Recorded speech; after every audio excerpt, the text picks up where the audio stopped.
దేవునికి స్తోత్రము. హల్లెలూయా. చిన్న ప్రార్థన చేసుకుందాం అండి. పరిశుద్ధుడా, ఈ మెగా ఇది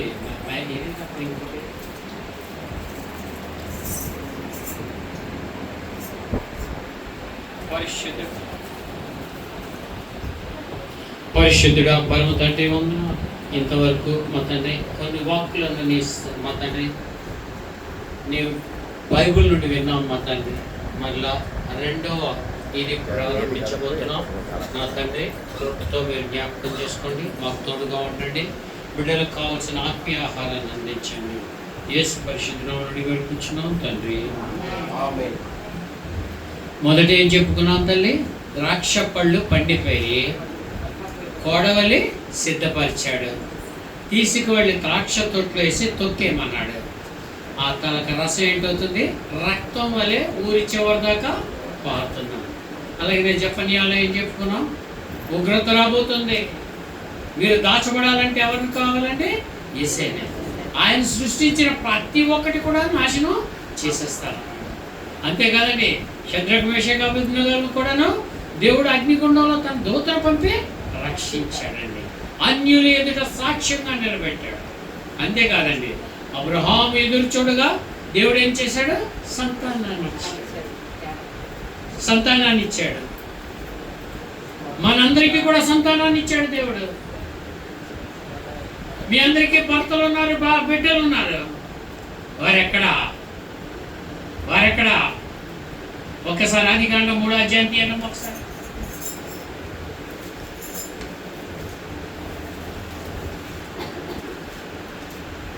ఆదికాండం 3వ అధ్యాయము 9వ వచనం.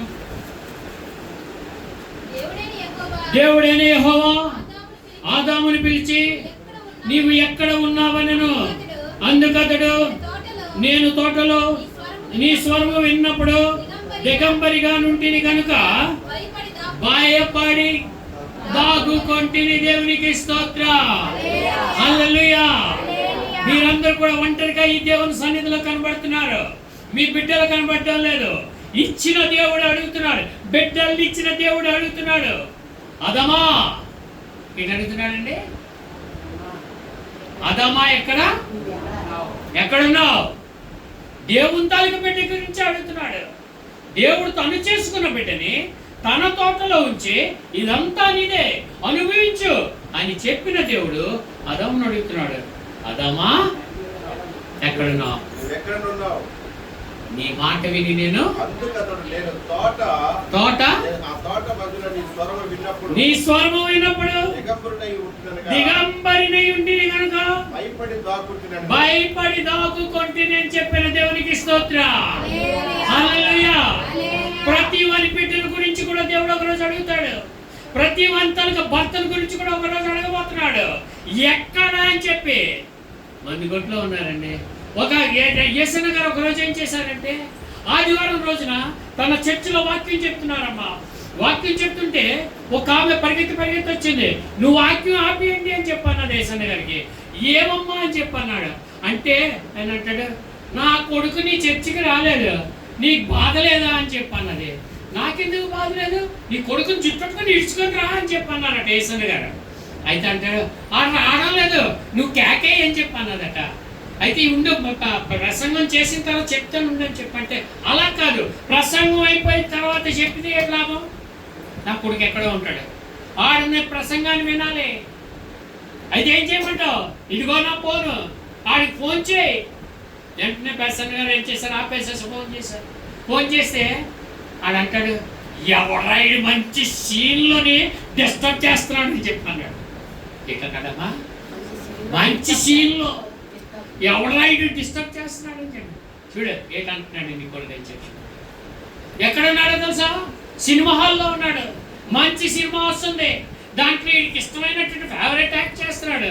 ఆడికట సీన్ కనబడిందట.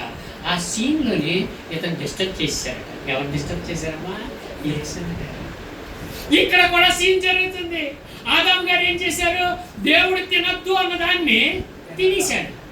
తినేసిన తర్వాత అంటారే కదా తెలుసా, నీవు నాకు ఇచ్చిన అచ్చమనము